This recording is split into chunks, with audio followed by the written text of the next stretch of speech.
Jeep finally throws a diesel into the Gladiator. Does this make the most extreme off-road truck even better? We have a complete review right now on Driving Sports TV.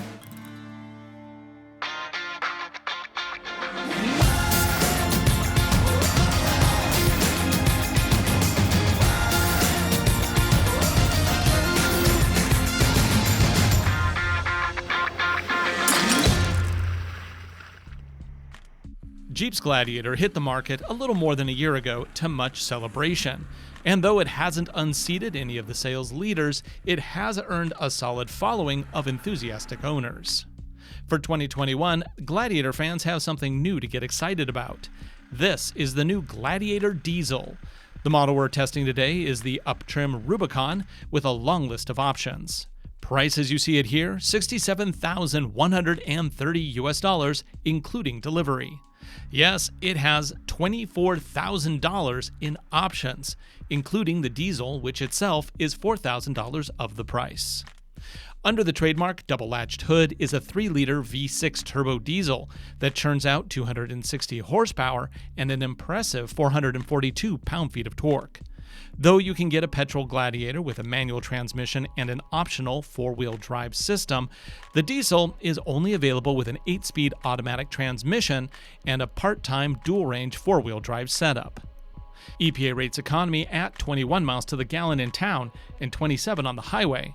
That is an improvement of 5 and 4 miles to the gallon respectively versus the petrol option. Towing capacity is an impressive 6,000 pounds. Payload maxes out at 1,200 pounds. In the back, our Gladiator was equipped with the optional roll-up tonneau cover, which is a nice way to secure the bed. The standard bed is 5 feet long, and there is an AC power socket in the back, which is really handy for working in the field. The second row does fold flat for gear, though it is a bit higher than I like. Fold the seats back to fit passengers. Gotta kind of pull yourself up into this. Now, I have room for my legs, just barely. Tons of headroom. Of course, this top will pop completely off if I want to take time to do that. Although it's kind of cold and it's threatening to snow, so keeping that on today.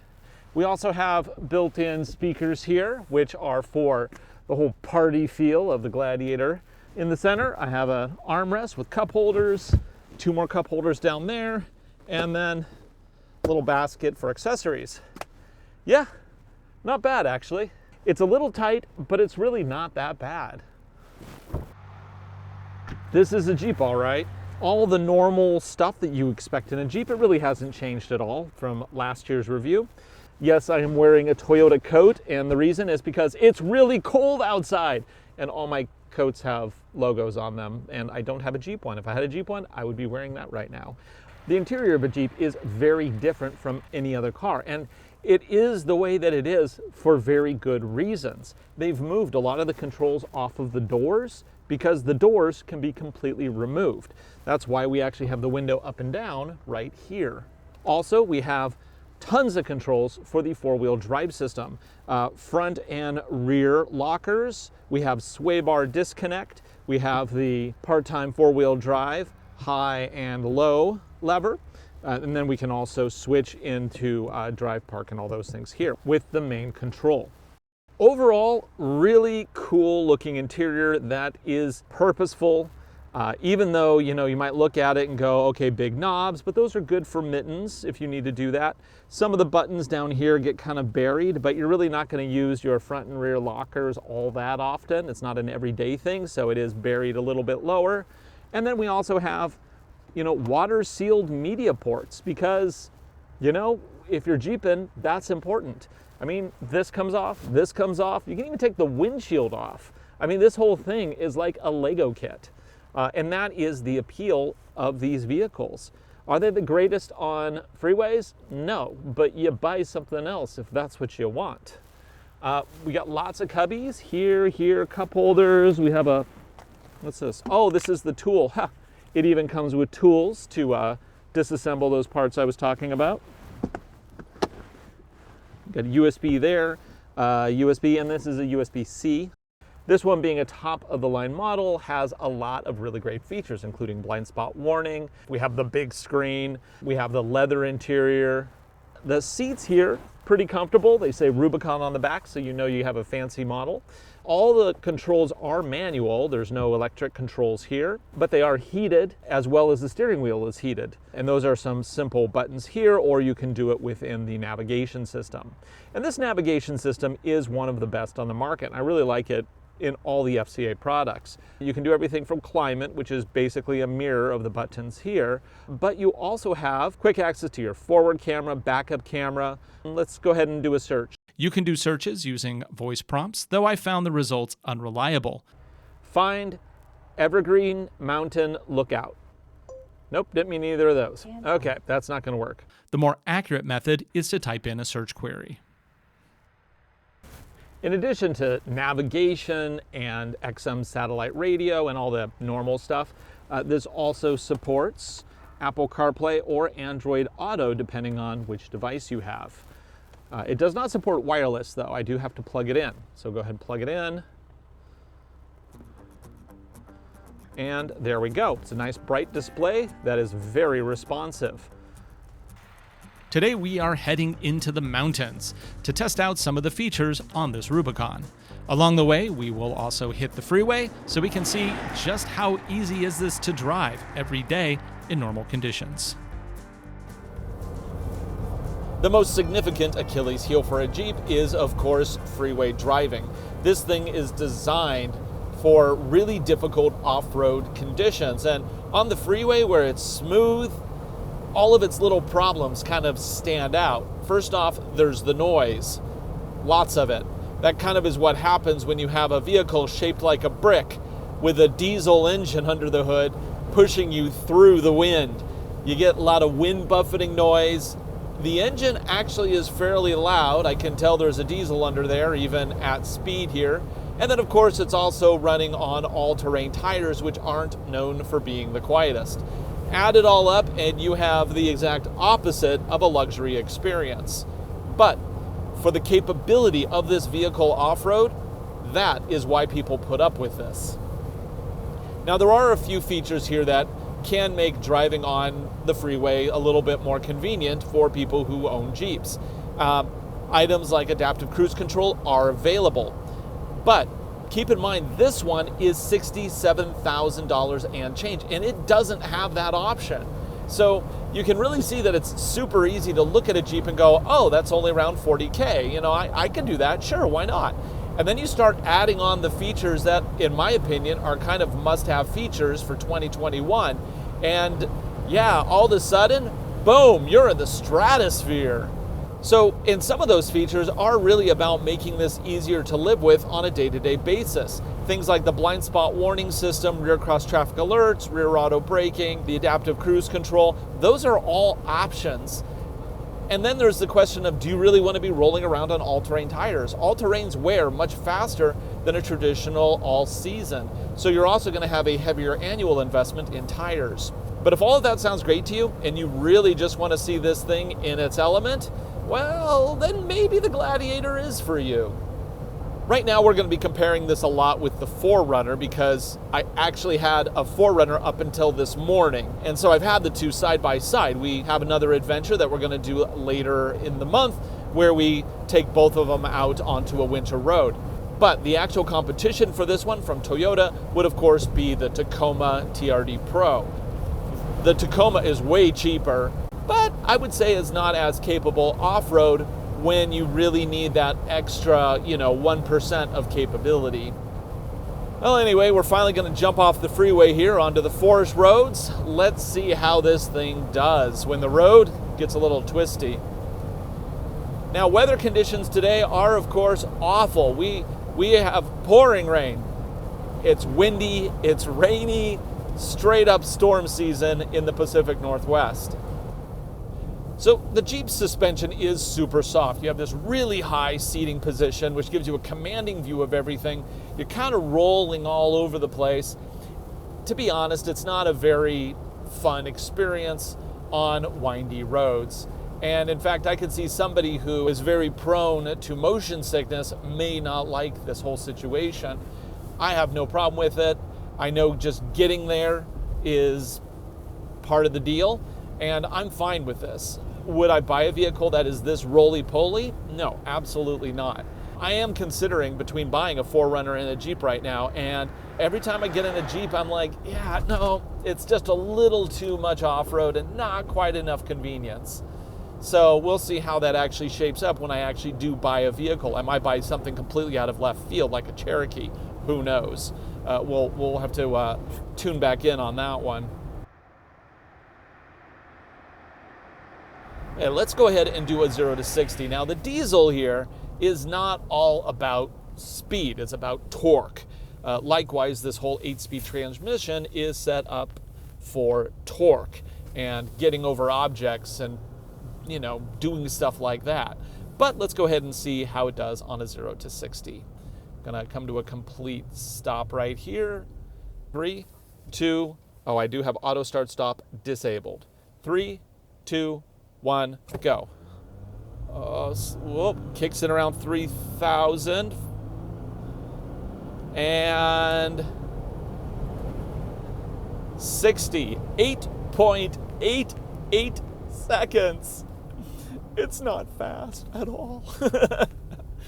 Yeah, you don't buy this for the speed. No, you definitely don't. But we're gonna head into the woods now, and that is where we will see the real benefit of this vehicle. I have no idea what the forest roads are gonna be like today. We've had a raging storm all weekend. That tree is already looking lower than it was last time. Yeah, hello. The roads are looking a little bit better than when I was out here with the 4Runner. Today, I don't have chains for this. I do have, however, the ability to air down these tires for improved grip. Got some more trees down here. Oh boy. For those who don't travel into the forest roads all that often, yes, down trees are a regular thing. And not just trees, branches, rocks, of course trees, waterfalls where waterfalls weren't before. These are all things that can happen when you're out into the woods. These are basically unmanaged roads. And I'm not really going that deep and wild here either. I mean, this is going up to a pretty popular trailhead. And then we're going to take a spur road into a less popular trailhead, but still, these are places where I have seen people take every kind of car with every kind of tire you can imagine. Getting a bunch of snow on the side of the roads here. This is where it got really hairy with the 4Runner a few days ago, so I can tell the temperature has actually warmed up a bunch. Wow, it's a lot more rock exposed than used to be exposed. We've had a thaw in the ice. And it is going to make this passage a lot easier. I think the biggest challenge today are honestly going to be trees. So I haven't even switched into 4-wheel drive yet because this has been a complete non-issue. Oh look, somebody actually had a chainsaw and cut down the tree that was blocking the 4Runner. This was a particularly tricky tree in that it had wedged itself across the road and between two trees on the right. So I could not pull it free. I needed a chainsaw or a handsaw or something, and I didn't have that with me. That was poor planning on my part. I now pack a saw with me, which I should have been packing all along. I'm currently running 34 PSI on all corners, which is a little low from the manufacturer's recommendation. They recommend for day-to-day driving to have a much higher PSI. I think it's like 38, which is good for heavier payloads, but when you get onto stuff like this, you kind of want to bring it down a little. And if things get tricky, we'll bring it down a lot. In this review, we're introducing a new challenge course. It has features that you really only can traverse with an advanced off-roader. Big rocks, loose surfaces, articulation, all of this will come into play. I'm going to need my cameras for low. And this very first corner, there's a really big rock on the inside that I am going to actually go over, which will make the need for that outside wheel to really reach down and grab some dirt. So here you can see my wheels as they're cutting there. Now if I go over here, that'll put my wheels right over the rock. But the camera has a little goober there, so let's go ahead and clean it. Maybe clean it again. Okay, that's pretty good. Now let's go ahead and do this. So I want to keep my wheels right over that rock. Really? That's going to get me over the rock? Okay. Well, it is. It's right. And if I'm wrong, I'm going to smash one of my GoPros. So I can feel power shifting around. That rear wheel reaching down.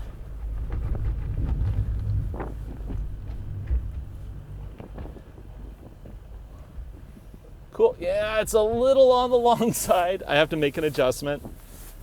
It's one thing I don't care for with the Gladiator here. It's just a little too long.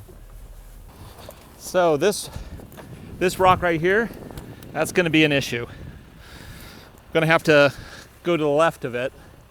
And the best way for me to navigate that is, again, with the trail cam. So you can see the rock there. We're going to definitely want to position this so we have lots of room. I'm going to go like that. Okay, we need to swing way around so that rock doesn't hit the right wheel. In fact, I'm going to position my mirror down there so I can see where that wheel is in relationship to the rock. Yeah, we got a good 6 inches there, which definitely puts us in the loose stuff on the left. So we've got to be careful we don't slide into it. Okay, I think we've cleared it. I just keep going. It's pretty narrow, but I think we're okay. I'm actually going to I think we have enough clearance for me to put a wheel up on a rock there. So let's do that, because I think that'll actually make this line a little bit more difficult. So again, I'm using the trail cam to help position my front wheels. And of course, trail cam, yeah, that's another option. Does not come stock on this. But I think it's a great addition. We're going to make this as hard as possible. Up and over.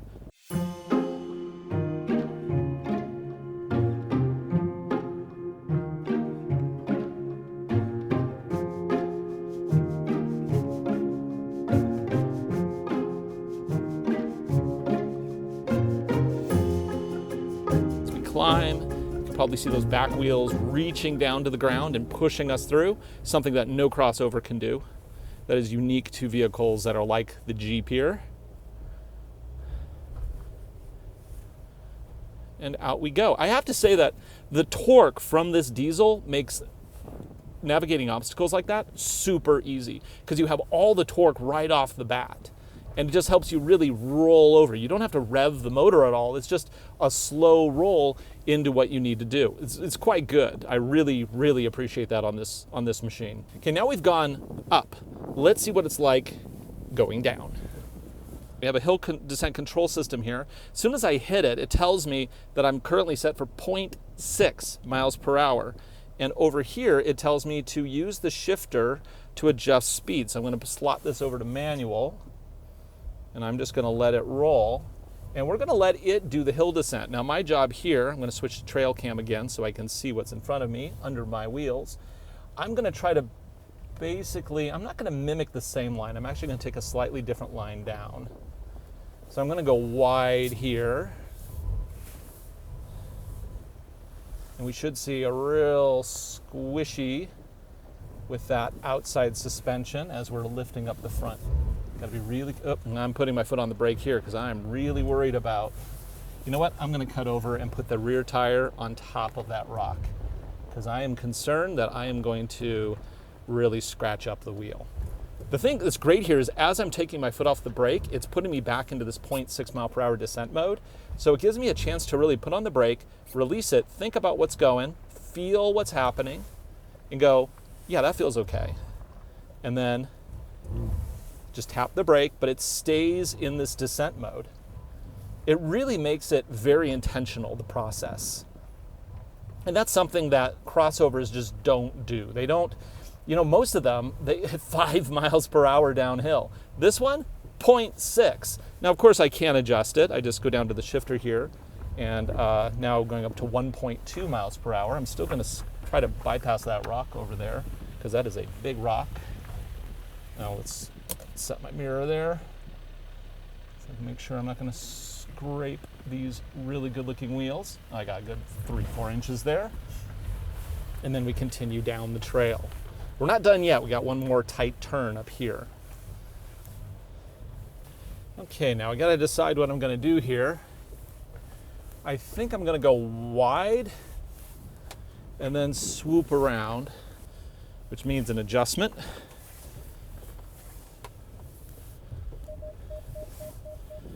Cameras are great. Love those cameras. Not sure why trail cam switched off on me. Okay, so now I'm gonna actually step down quite a lot with that front wheel. Really squish up that front one as I try to make this corner with this really long Gladiator. I just love how intentional everything is off-road here. You know, nothing is, there's no oh my God moments. There just aren't. Back up a little bit. And away we go. I mean, if you take the time, you use the features, it makes it really easy. It's great.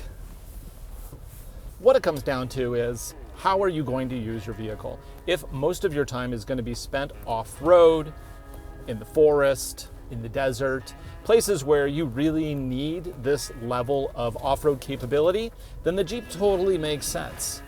If you're buying a Jeep because it looks cool and you are never going off-road, you're really making a bad decision, because this vehicle just isn't great day to day in terms of, you know, freeway, side roads, heck, even going to the mall. It's kind of a little tough to park this thing. However, when you get it out here, that's when it all makes sense. So if you're looking for a truck that'll get you pretty much anywhere in the world, the Jeep Gladiator is a great choice. However, if you want something that has better on-road manners while still getting you through 99% of what you will ever encounter, the Chevy ZR2 Bison, it's really good. Even the Toyota Tacoma TRD Pro, that is an amazing machine. And both of those cost less than this. So you've got to really think about what are your needs and what do you use every day. If your answer is this, then yeah, the Gladiator is probably the best choice. For Driving Sports TV, I'm Ryan. It does appear as though the tree that has been slowly falling down has now blocked the road. So we're gonna have to clear this. I was this close to getting out of the woods. Turns out I was really lucky. Within 5 minutes, forest rangers appeared out of nowhere with a chainsaw. So I was on my way. Be sure to subscribe, like this video, share it with your friends, and we'll see you right here with another video real soon.